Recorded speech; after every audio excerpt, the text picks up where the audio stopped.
Ladies and gentlemen, please welcome to the stage Miss Jasmine Warga.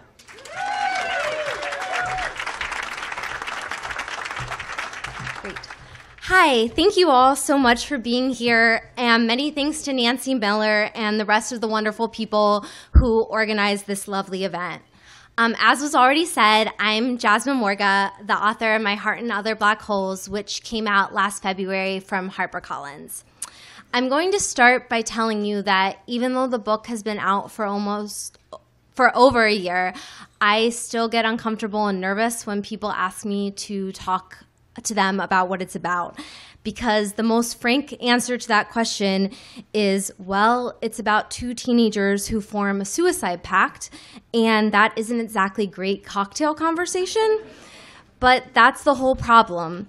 And no, I'm not suggesting that suicide or depression or any mental health topic will ever make for pleasant chit-chat, or that it should, but I do want to talk about the way our current society stigmatizes mental health, and why that's the exact opposite of what we should be doing if we really want to help those who are struggling.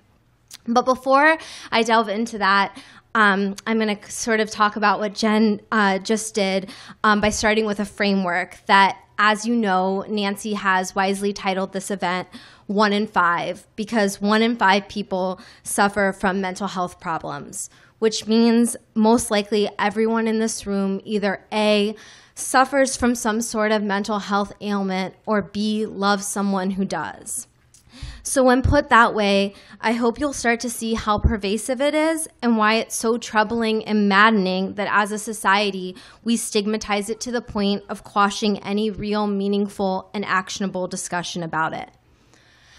I'm going to be frank with you. It's really difficult to talk when you want to kill yourself. Your mind becomes your own worst enemy. Your thoughts terrify you and overwhelm you, and oftentimes it feels like there's a physical disconnect between your mind and your body. Your tongue feels waxy, your brain foggy. Expressing yourself feels nearly impossible. So while we know that actually opening up about those dark thoughts in your head can be life-saving, our society's stigmatization of mental health makes the already almost impossible task of talking even harder. And that's why we so desperately need to change the way we discuss mental health in this country. One of the things that makes talking about mental health so difficult is that there's no one monolithic experience. Everyone experiences depression or anxiety or bipolar disorder differently. Yet we've created this narrative in this country that is monolithic, and it speaks about a depression that is logical and situational and easily identifiable. But that is not the depression that I know, and I strongly believe it's not the depression that many others know as well. So we need more voices, and we need more people to speak out openly, and we need more inclusive and varied narratives. We seem to have this fear that if we talk openly about mental health issues, they will spread. Like simply speaking about suicide is the equivalent of passing along that contagious germ of depression, but that's simply not true. In fact, it's the exact opposite. Depression is a disease that preys on isolation.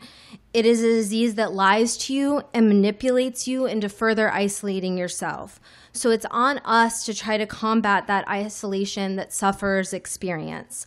And one of the major ways to do that is to begin to have a more open and honest dialogue about mental health. My inbox, Twitter, and Tumblr feeds are flooded daily with messages from teen and adult readers telling me how much they relate to the main character, Azelle, or how much they relate to Roman, or how they are worried that their friend is struggling in a way that is similar to Azelle.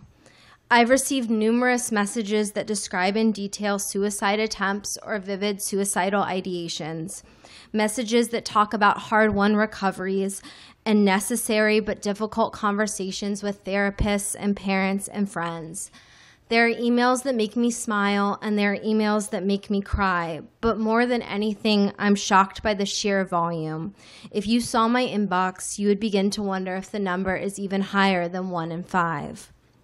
What I'm trying to impart to you here is that depression is real. It is as real and prevalent as any other disease that presents in a more physical nature, and we need to take it just as seriously. But as much as I want us to treat depression with the gravity that it demands, I also want to build a greater understanding that depression, while a serious illness, does not have to be a terminal one. I was partially inspired to write My Heart and Other Black Holes out of frustration with your typical YA suicide book. Most of these books begin after the depressed person has already taken their life. The book is about how that person's loved ones learn to deal with their loss and their grief. Those stories are obviously important. We all know how intractable grief can seem, and we need narratives that help us to grapple with that tough reality. But I also believe that we need narratives that give actual voice to those who are battling with depression. We need to begin to tell the stories of those who are battling and grappling, but also living, capital L, living with depression. When I was struggling with depression as a teenager, the only stories about depressed adults that I knew were Kurt Cobain and Sylvia Plath and Virginia Woolf. Their stories all ended the same way. What kind of message does that send to a 15-year-old? That's why I think we need more adults to stand up and say, some of us go to therapy, some of us take medication, some of us have to carefully balance exercise and sleep and meditation to stay in a good place mentally. There are bad days. There are really bad days, really, really bad days, but there are also the best of days, days filled with love and laughter and sunlight. And those bad and good days, they can coexist. They do coexist. That is my normal, and I know that is the normal of so many other adults. But this is not, and this message is what I want so many teenagers to understand. Because if we keep that truth to ourselves, how can we possibly shine enough light into those places that depression makes unbearably dark and lonely? For me, this visibility has been key and life-saving. When I'm having a really bad day, I think about my family members and friends who I know who also struggle with some sort of mental health ailment, but in spite of that are managing to thrive and live ultimately happy and healthy lives. Reminding myself of them helps me to know that I'm not alone. We need better programming in our schools. We need teenagers to understand that you can have those really bad days, but still overall live a meaningful and good life. We need them to know that they are not alone. We need them to understand that a diagnosis is not a one-way ticket to a terrible place, but rather a road that they will have to walk their entire life, but it is possible to walk that road with agency and purpose, and that road is walked and has been walked by others who are thriving. These days, when I'm asked what My Heart and Other Black Holes is about, I say it's about how depression makes you an unreliable narrator of your own life.